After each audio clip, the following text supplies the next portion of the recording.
officials that served under Mubarak. And on Monday, indictments were filed against former ministers who are now set to go on trial in early March. Holding former regime officials accountable was one of the main demands of Egypt's revolutionary movement, saying the current leadership of the country must cut all ties with the past by sending a strong signal it will prosecute Mubarak's alleged wrongdoings. While many will see this as a positive step in the right direction, others will say it's too little too late, and that the delay in issuing such a freeze will merely have allowed the Mubarak family even more opportunity to hide any ill-gotten gains. Ayman Muhyiddin, AlJazeera, Cairo. A British former security contractor has been sentenced to life imprisonment after admitting to shooting 2 men dead in Iraq. He's the first Westerner to be convicted in an Iraqi court since the 2003 U.S. invasion of the country. Jane Araf reports. For Danny Fitzsimons, it could have been so much worse. Hours after he arrived in the country 2 years ago, in a drunken rage, he shot and killed an Australian and British co-worker and wounded an Iraqi guard. That's not in dispute. The question was his state of mind when he did it.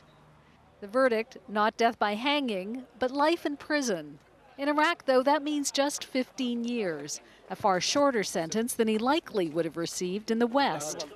We respect the independence of the Iraqi judicial system and note the court's verdict and the sentence. We will continue to offer consular assistance to Mr. Fitzsimons. At this time, we should also remember the families of those who died in the tragic incident Mr. Fitzsimons was on trial for. His lawyer here says it wouldn't have gone nearly so well if the trial hadn't dragged on for a year. A year ago, the legacy of the U.S. security firm Blackwater shooting dead 14 civilians in a Baghdad square was still very much alive. It led Iraq to ban the company and put strict controls on private security firms. When it came time to negotiate a new security agreement with the U.S., it made sure to insist that the immunity they always had be dropped.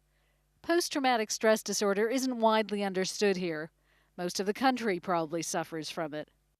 Fitzsimons' lawyer says the court decided that while his client was mentally competent, the horrors he'd seen as a British soldier in Kosovo had left him deeply troubled. Danny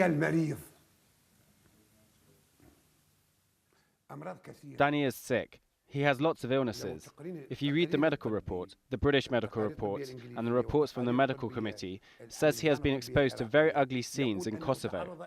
This illness makes the one who has it feel like everyone else is his enemy, and the slightest provocation will have dangerous consequences. And then there was the drinking. He drank a liter of scotch when he opened fire on his colleagues. There are still tens of thousands of private security contractors in Iraq. For most of the war, they were immune from being prosecuted here. But now Iraq has responsibility for its own security. And with this ruling, they've made clear they will administer their own justice as well.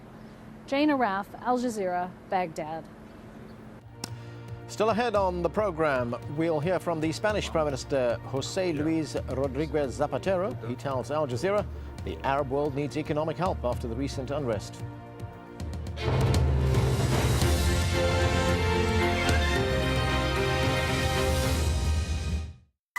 See the world from every angle and every side.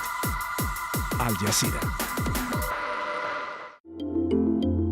2 generations face the past in order to understand the present. A young man embarks on a journey with his father in search of answers. Great changes in China have brought their traditional family way of life to a crisis point. Faces of China, at this time on Al Jazeera. To invest in a country with nearly 450,000 university graduates per year, please push the button. For more power to your global business, invest in Turkey.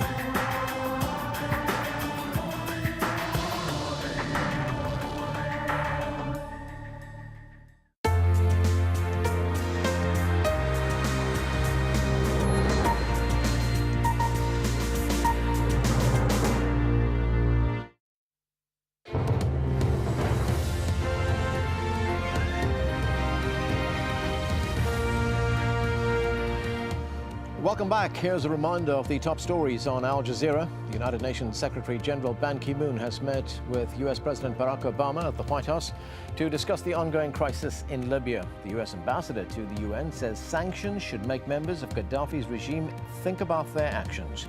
Pressure is growing from the international community for Muammar Gaddafi to resign. Egypt's top prosecutor has issued a travel ban on former President Hosni Mubarak and his family. He's also ordered a freeze on their financial assets inside the country. The measures are effective, while allegations that the family acquired wealth illegally are investigated.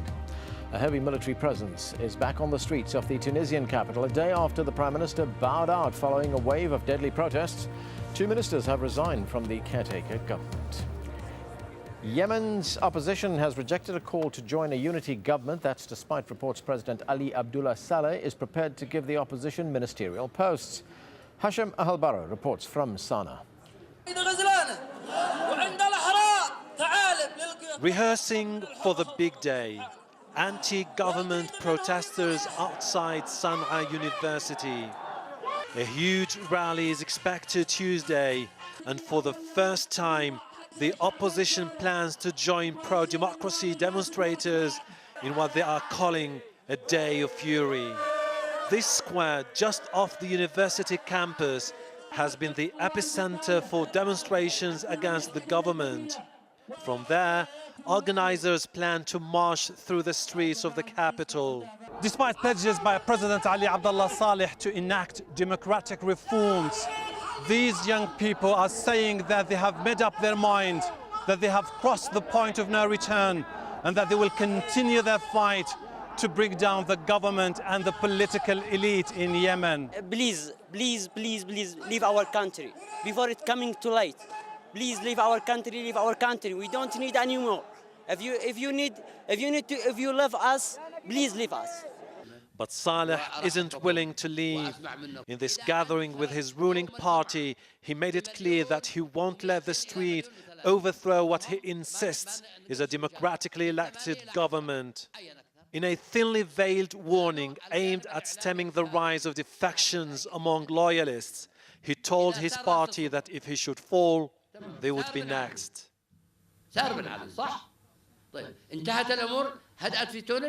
Ben Ali is gone, but is it calm now in Tunisia? Is it over? They want to get rid of the leadership, the inner circle and all the chain of command. They got rid of the first-tier leadership in Egypt. Now they want to get rid of the rest. I'm telling you, you have to be careful. But warnings like these have not been enough to keep some of his most staunch supporters from losing faith. 11 members of the ruling party have already joined anti-government forces, along with one of the most senior tribal figures in Yemen. Saleh cautioned that his security forces were given strict orders to act in self-defense. Threats unlikely to dissuade the demonstrators from massing on this square for what they hope will be a turning point in their fight for democratic changes. Hashem Al-Barra, Al Jazeera, Sana'a. In the Omani city of Soha, a supermarket has been set ablaze. On the third day of unrest, anti-government protesters blocked roads to 2 of the country's main export ports on Monday. A doctor said 6 people had died in Soha a day earlier during clashes with police, but the health minister says only 1 person had been killed. In Bahrain, protesters have blockaded parliament in an attempt to increase pressure for government reform. Bahrain's Crown Prince Salman said on Monday that efforts were underway to launch talks with the opposition. Pro-reform rallies are continuing in key parts of the capital, Manama, calling for the monarchy to bring greater political freedoms. A short while ago, Al Jazeera spoke to the Spanish Prime Minister, José Luis Rodríguez Zapatero. He said the international community should consider ways to help rebuild the emerging new democracies in the region. Debemos de esperar. Parece una cifra muy elevada. We will have to wait and see how the situation in Libya develops and if the regime holds up or if there is a rush towards change. And we need to wait and see what capacity towards recovery countries like Tunisia have. We need to monitor political stability there, and we need to wait for their economies to begin functioning again. We must wait and be prepared, and we must be ready to support them.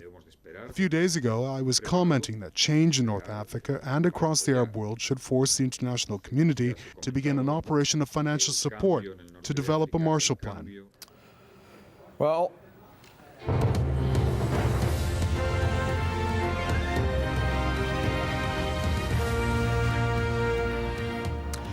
thousands of migrant workers have fled Libya after the outbreak of violence there. Our correspondent, James Bays, is at the Tunisian port town of Jaris, where thousands of Egyptians are waiting to travel back home.